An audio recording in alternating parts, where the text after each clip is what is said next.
Hi. I'm Emily Buso from Fast Company, and I'm so glad to be here today with our panelists. Pharmacies, architecture, and food may at first glance not have very much to do with one another, but my guests are all here today to talk about their work in creating more than meets the eye. What they do goes beyond designing a good meal and a spectacular building and a more convenient way to pick up your prescription. They create an experience for diners, for occupants, and for patients. We're going to have a conversation about this today, and as before, we're going to try to leave time for questions at the end, so I encourage you all to go toward those mics stationed in the aisles when we're close to the end of the 30-minute time period. But first, I'd like to introduce our panelists and start the conversation.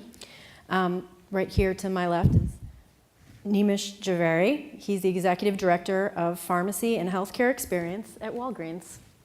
He's currently overseeing the new Healthcare Experience pilot program at Walgreens, changing the way consumers think about healthcare, retailing, and prescription services, and he's been at the company for 22 years. Carol Ross Barney is the founder and principal of Ross Barney Architects. Her work has an international reputation, and she's the recipient of many awards. Locals are surely familiar with her work right here in town. She designed the Chicago Riverwalk, and she's also been commissioned to design the Bloomingdale Trail, which is going to be a new elevated park here in Chicago. Our final panelist is Homaro Cantu, the executive chef of Moto Restaurant. He's known as one of the most daring and inventive chefs in the business. At his 2 Chicago restaurants, he surprises diners daily with dishes such as Kentucky Fried Pasta and Italian Biosphere. He has more than 150 patents. He has a state-of-the-art laboratory in his kitchen at Moto, and he's also at work on a book.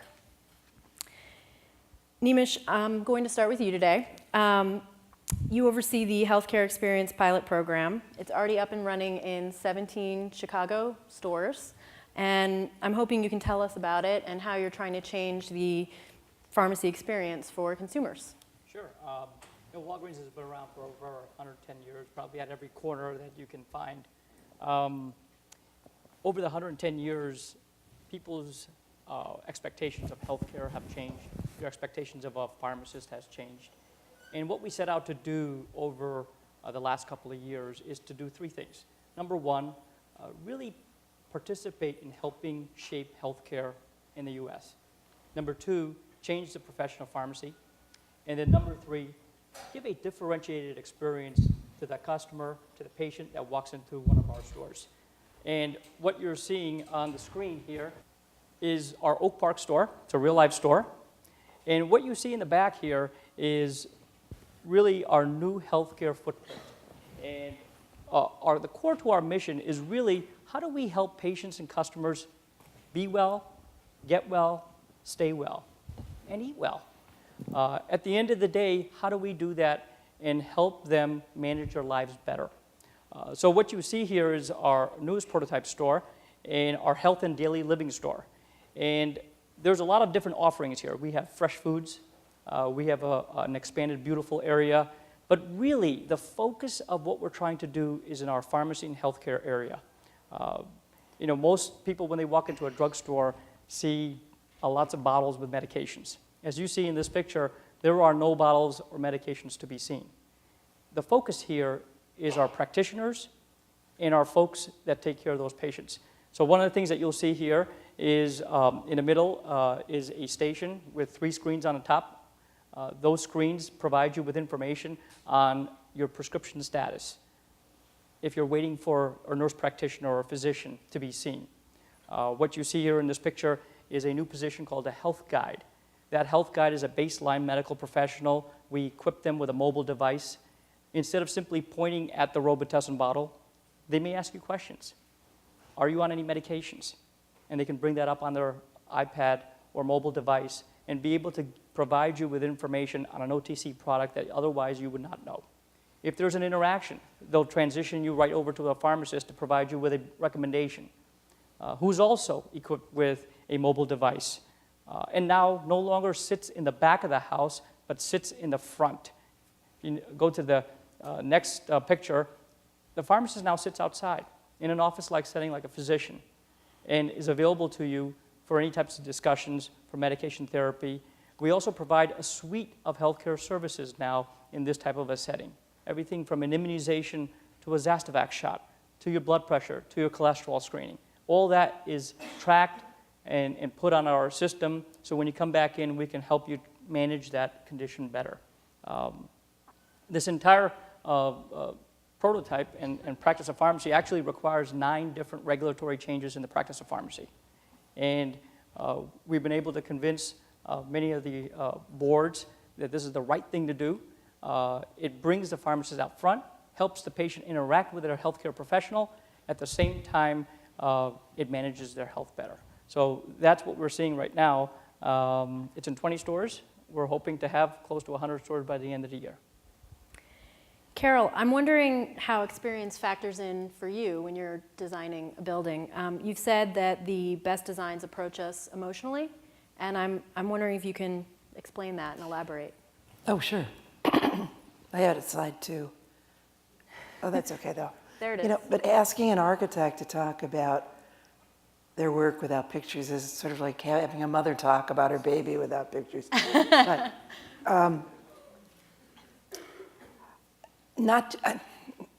I think that the important thing about experiences, and it's almost, what I do is almost anti-virtual experience. And I want you to feel it emotionally. I want you to feel it rationally. And I actually wanted you to feel it with your hands and smell it and have the light change. The project that's on the screen is the Chicago Riverwalk. So if you haven't seen it, maybe you'd have a chance to go down and look at it. There's 2 blocks done now. We're working on the subsequent 6 blocks. But the physical challenge was when they did the Wacker Drive construction years ago, decades ago, they didn't connect the walkway that went along at the lower level. When you walked on it, you had to walk up a stair over the bridge deck at street level, then back down. So the city decided to turn it into a green space, sort of an oasis in the city. And one of the physical problems was to walk under the bridges. How do you get under them? So we had to build new land there. And that's what you're seeing, is a portion that's under the bridge. And the thing about a space like this is it could be really a terrible experience. I think some of you know what happened a few years ago when the Dave Matthews Band drove over the Chicago River. So our idea was to make it a really memorable space. And not only did we want to make you walk along the river, we wanted to make you feel like the river was engulfing you, so you can see that we're appealing to your emotion and your rational. You're not really wet, but you certainly get the reflection of the water and the way it moves. And that's a very small example. But I think the thing that's really exciting about what we do in my studio, why I like doing it, is a successful building does have to touch all your senses. And the next one is, this is a building at the University of Minnesota. It's in Duluth, Minnesota, and it's to teach civil engineers. And so this is an example of a building as a teacher. The building skin, the building sidewalks, the landscape material, and then the rocks that are in the retention basins and also landscaping material are all iron. They're all iron ore based, which is particularly meaningful because Duluth is sort of the capital of the Iron Range. So basically what we wanted to do was have the building teach these young budding civil engineers. Some people say that civil engineers are the oldest profession on earth. Some other people say no, you all know what that line is. But civil engineers, I mean, you couldn't live anywhere until you diverted the water, covered your shelter, and made it warm. Anyway, civil engineers need to know about materials. And the other thing we wanted to do is actually teach them about the forces of nature that they were going to be controlling. So those big scuppers you see, that you walk under those to come into the building, they actually take all the storm water off the roof when it's raining, and they throw it into the big tubs in front of the building. And the reason for doing this was to impress on, usually you don't see stormwater drainage, you know, it goes away. We wanted to impress on these young budding engineers exactly the nature forces that they had to deal with. And besides that, when it rains, the building really shows off. The next one, and I picked these because I thought they gave the best idea about how space can really touch you and have an effect on your life. This next one is an unbuilt building. It's under construction now, though. It'll be open in April. It's at the Ohio State University. It's a chiller. And when it's done, it'll produce 35,000 tons of chilled water. If you know Ohio State, it's one of the biggest campuses in the United States. This chiller will serve half the campus, so it'll cool half the campus. There's a lot of energy going into this building. It's 10 stories high if you need a reference frame. This is basically a 10-story high air conditioner. But the story that the building tells, it's on a major intersection in campus, was really important to the university and to the students. But you can't tell a story about cold water very easily. I mean, it runs in pipes, you can't even see it. So what we're doing, is we covered the outside of the building with dichroic glass. It's a concrete building, but it has dichroic covering. And dichroic was developed by NASA, but the amazing thing it does is it takes sunlight, the energy from the sun, and it both refracts it and reflects it in multiple colors depending on what you use to make the dichroic. So in this building, not only will it change as the seasons change, as the time of day changes, but at certain times when it's bathed in sunlight, it'll actually be a burst of energy. And so again, we wanted to go that step beyond to create an experience, to make your life more interesting, to make it more informed, to make it more meaningful. Homaro, you're known for your innovative dishes. What are you hoping that diners experience when they visit your restaurants? Well, we'll talk about what's going on here. So the two restaurants that I run a lot of people describe them as science-based, and I'll explain what the point of that is. So here I'm stretching some noodles that are made out of just flour and water, and they're called la mian, or hand-pulled noodles. In China, you have to apprentice for 2 to 4 years to learn how to do this. But we did it by watching YouTube videos. So we did it in about 3 weeks using some pretty high-tech equipment to figure out the million variables that go on within flour and water. So if we take the understanding of science and food one step further, if we go to the next slide, we replicate foods, which is what I really specialize in with my design company. And here, this is a Cuban pork sandwich that looks like a Cuban cigar. And the entire cigar is made just from what goes into a Cuban pork sandwich. Now let's take it one step further, go to the next slide. So we decided to, we filmed this show, Future Food, on Discovery Channel. And we decided to take what a cow eats and turn it into a burger that literally behaves, looks, tastes, smells like a burger.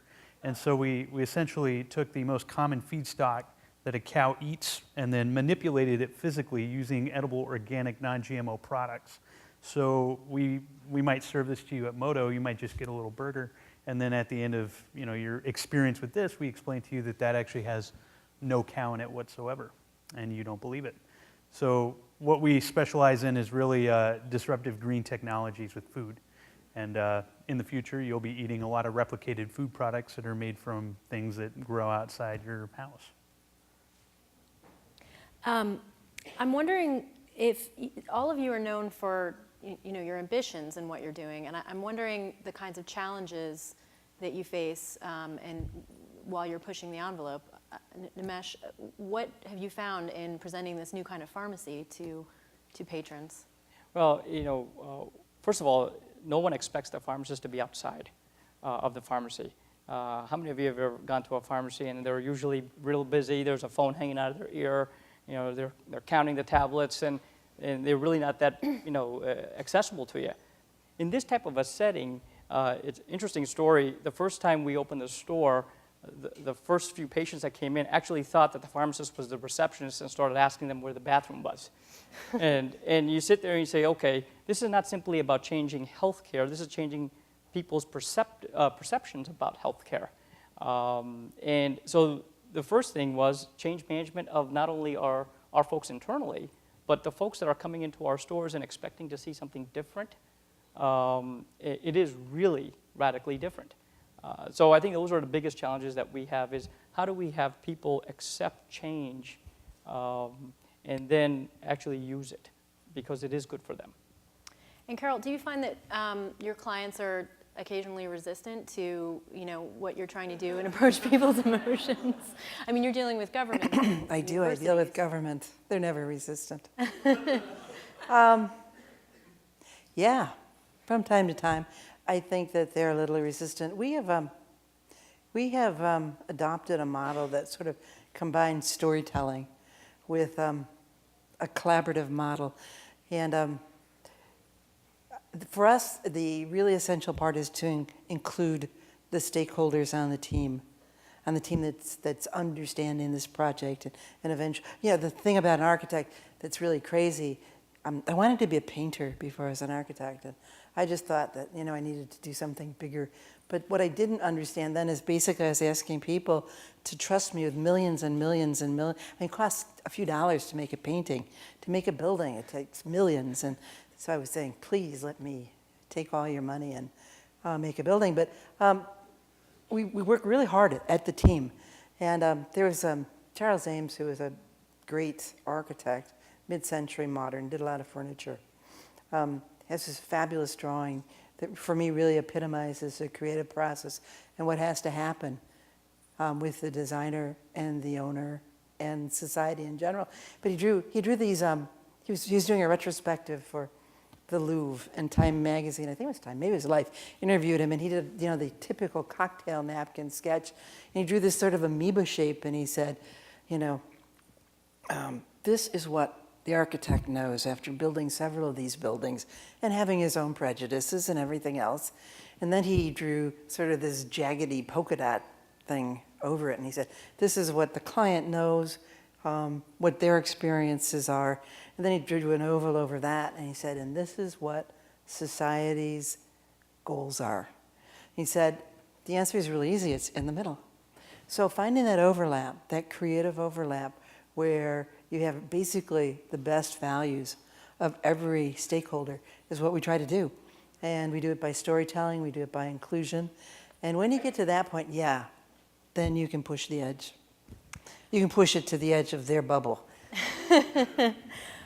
Homaro, it seems like you're really trying to change the way people think about food when they come to your restaurants. I mean, you must find that some people are resistant to that and really shocked and surprised by what they're experiencing there. Yeah, I'll give you 3 quick examples. When we opened, about half the diners would just get up and walk out. Really? Yeah, because we would serve them this edible menu, and they were like, what is this, a joke? I'm going to get charged for this menu, and they eat it, and then they just gone. But the point there is that there's 20,000 pounds of paper every month in the United States that get wasted on menus. And if you ate it, then it would be the greenest menu on the planet. Another example is, I'm going to borrow your bottle here. Oh, sure. We created this really cool product. It's picture a can of Coke, and then inside the liquid in the Coke, there's about 12 pounds per square inch of pressure from carbon dioxide.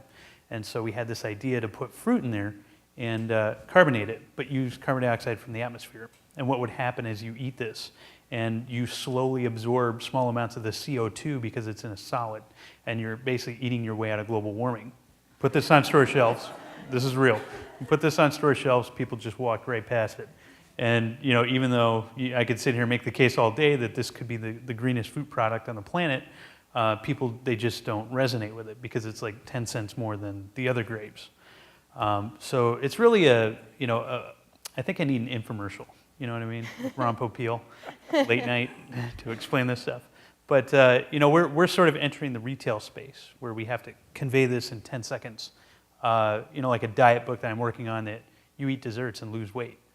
People think that it's impossible, but it's actually quite doable. Look at me. So And that's working with the miracle berry, is that right? Yeah. Can you talk about that a little bit? Yeah, so this miracle berry, it's been around for about 250 years, and it's a berry, you eat it, tricks your taste buds into thinking that sour things taste sweet. So lemons taste like lemonades. Everybody has the same effect. So we decided to take lemons and soda water and make Sprite. And then we decided to take that and add some eggs and flour and then make a custard, and then on and on and on. So we inevitably replicated every food product on aisle 6, which is Keebler cookies to Coca-Cola. You can eat and drink all the stuff you want, no refined sugar, and you actually lose weight. And that's coming out next year. But that took about 6 years. And then also trying to find a way to mass distribute this berry. It's a real berry. Meaning, if you can make more healthy sodas at home easier and cheaper, the soda companies will have to out-innovate you, the end user. And that creates a very interesting conundrum. I hate to cut the conversation short, but I think actually our time is up. But I want to thank all of you for being here, and thanks so much to my panelists. You guys did a great conversation.